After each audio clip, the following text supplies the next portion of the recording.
మాజీ ముఖ్యమంత్రి వైసీపీ అధినేత జగన్మోహన్ రెడ్డి ఇచ్చిన పిలుపు మేరకు కూటమి ప్రభుత్వం అధికారంలోకి వచ్చిన తరువాత పెంచిన విద్యుత్ ఛార్జీలపై వైసీపీ నాయకులు కార్యకర్తల ఆధ్వర్యంలో నిరసన ర్యాలీ నిర్వహించారు.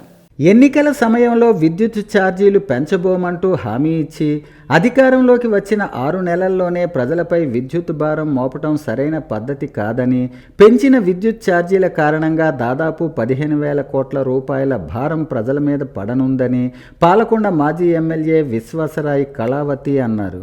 ప్రజలపై భారం మోపడం కాకుండా సూపర్ 6 అమలుపై ప్రభుత్వం దృష్టి సారించాలని ఆమె హితవు పలికారు.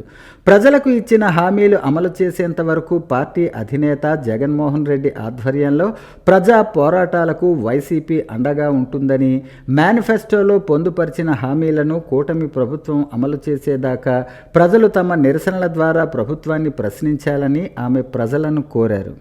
మాజీ ముఖ్యమంత్రి వర్యులు వైఎస్ఆర్ పార్టీ అధ్యక్షుల వారైన జగన్మోహన్ రెడ్డి గారి పిలుపు మేరకు మరి ఈ రోజు కరెంటు ఛార్జీలు పెనుభారంగా మారాయి. అన్ని వర్గాల ప్రజలు కూడా అవస్థలు పడుతున్నారన్న కారణంగా ఈ రోజు ప్రతి నియోజకవర్గ కేంద్రాల్లో మరి మా నిరసన ర్యాలీ చేయడానికి వచ్చిన ప్రతి ఒక్కరికి హృదయపూర్వకమైన నమస్కారాలు తెలియజేసుకుంటున్నాను.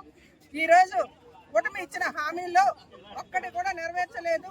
ఒక పెన్షన్ కూడా వారు కేవలం పెన్షనర్లకి హాయి మాటలు చెప్పి ఆ రోజు పెంచి ఒక్కటే అమలు చేస్తున్నారు తప్ప ఇంకా ఏవి కూడా హామీలు ఇచ్చి ఈ రోజు పక్కకు తొక్కి ఈ రోజు డైవర్షన్ పాలిటిక్స్ ప్రకారంగా ప్రతిరోజు ఏదో ఒక కథలు చెప్తూ ఈ ప్రభుత్వం కాలయాపన చేస్తుంది. 6 నెలలైనప్పటికీ కూడా ఎటువంటి సూపర్ 6 హామీలు అమలు చేయలేదు. పూర్తిగా విఫలమైపోయిన ఈ కూటమి ప్రభుత్వం ఏదో రకంగా మరి మమ్మల్ని మా పార్టీ నాయకుల్ని ప్రలోభాలకు లొంగ చేసి భయపెట్టి సోషల్ మీడియాని కూడా భయపెట్టి ఈ రోజు మరి అరాచక పాలన చేస్తుందనేది యథార్థము.